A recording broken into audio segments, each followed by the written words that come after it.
something na kainan. Mayroong driving school, mayroong animal clinic.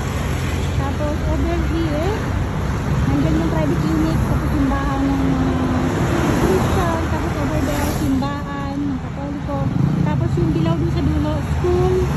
Tapos, una ng school, McDonald's. Tapos doon, hardware. Tapos nandoon yung mga salon. Tapos Dali. Diba? Ang dami. Tapos, ayan ang person. Ayan ko lang naalala ng payong guys. Kasi, akala ko, bakit nang init-init? Yung payong pala, nasa kilikili ko. Punta ako sa Dali guys.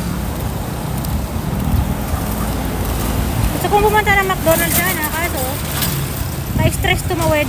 Yeah, hindi na ako pupunta. Takot kasi ako tumawid mag-isa.